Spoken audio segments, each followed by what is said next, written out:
Hi vibes everybody, welcome back to Go Heal Yourself. So if you guys didn't know, this was my family's first time farming and first time growing hemp, and we had just got done with our harvest a couple months, or well, about a month ago or so, and we've been curing and drying some of our stuff, which I have here, and so I wanted to go ahead and make a video on how I do my tincture, the CBD tincture. So I'm going to be showing you guys step by step of what we're going to be doing to make the tincture here. And just adjust this camera. Okay. Alrighty. So I got bud here, which this is going to be some wolf strain, W-U-L-F, some wolf, and a little bit of cherry wolf that's in there too, which is just the strain names. And we're going to probably use about an ounce of it, but anyways, that's pretty cured. Got two big jars over here, and we also got some Everclear, which we're going to top it off with, and got my scale just to check for exact weight and stuff. And then this pan's what I'm going to tear it up on. So what I'm going to do first is just take the bud, and I'm just going to start tearing it up and putting it on this pan so we can decarboxylate it. And what I mean by that is we're going to stick it in the oven and we're going to heat it up pretty much, get all the moisture out of it, and it'll convert the CBDA into CBD. So just like THC, you have to heat up the hemp in order to activate the CBD, because they're both in acidic forms until you add heat to them, which is why you normally smoke them or you got to cook them in some way. But this one, we are trying to do minimal cooking, and we're letting the alcohol extract all of the different nutrients and stuff that's in the bud, including the CBD. And we're just breaking it up so that the heat... Alrighty, so I got my... It's over an ounce of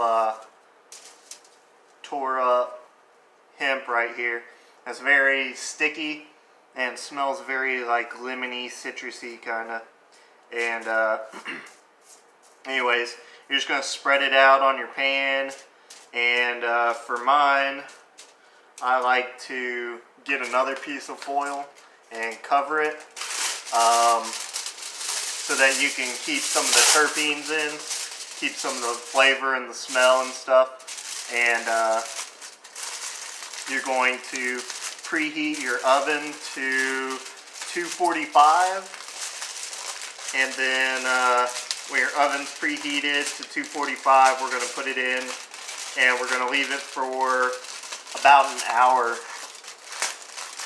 And then we're going to check it, make sure that it's all done. And the way you'll know it's all done is it'll all be kind of dark, like brown and kind of crispy. Should crumble in your hands and stuff. I'm just kind of sealing this to where it keeps the air in and keeps all the terpenes in there as much as I can. Okay.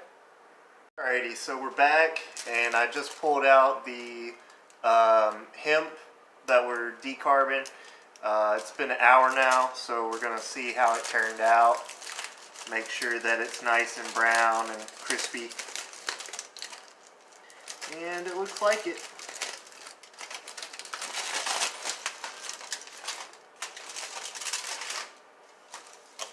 Yeah, that should be real good. And so you see it's nice and brown, and it'll be real easy to kind of crumble in your hands there. And so the next thing we're going to do is we're going to get a jar of whatever size that you want, or whatever size you plan on using for your extraction. Then we're just going to fill the jar here. Try and crumble some of the bud as you put it in there too.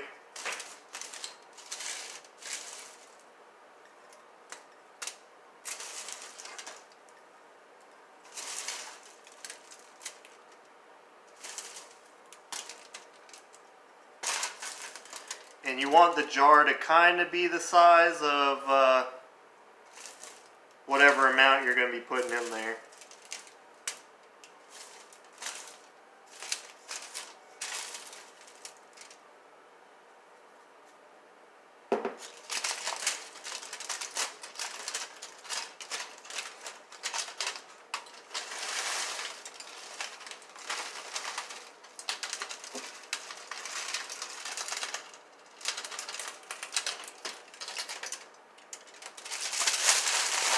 Alrighty, there we go. So got a little over an ounce of dried hemp right here, wolf strain, and now we're doing the final process, which is just adding the Everclear.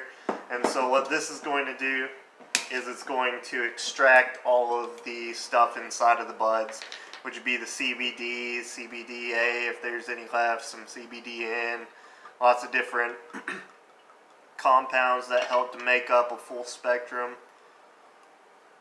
And then what we're going to do is we're going to cover it with Everclear. You're going to get it right over the top of it is what you want to aim for.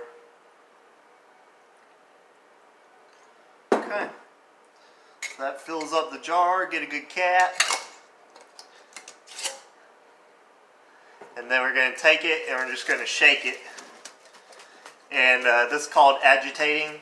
And it's just going to help the Everclear to soak in there real good. And just help get it in there and get a better extraction. And so now what we're going to do is... So now what's happening is we got our jar of tincture here, CBD, and we're going to keep this in a dark, cooler. You don't want it to be hot or like in the sun or anything. You just want it to be in a dark, cool place for about a month. And you don't have to leave it for a month, but that's what I leave mine for. I'd say the minimum of 2 weeks and a maximum of about like 6 weeks for like the most extraction. But I leave mine about a month. And that turns out really good. I feel like it gets most of everything in there. And so you'll place it. I place mine in a drawer in a darker room of the house. But and then every couple days you're just going to want to go in there and you're just going to want to do this and shake it up. Make sure you also write the date on top of it when you started it, and then also when you stop it, make sure you write how long that it was on there. But that's pretty much it. I'll probably make another video when this one finishes, and I will show you guys how I bottle it and do the last bit of the process for this. Appreciate you tuning in. Thank you.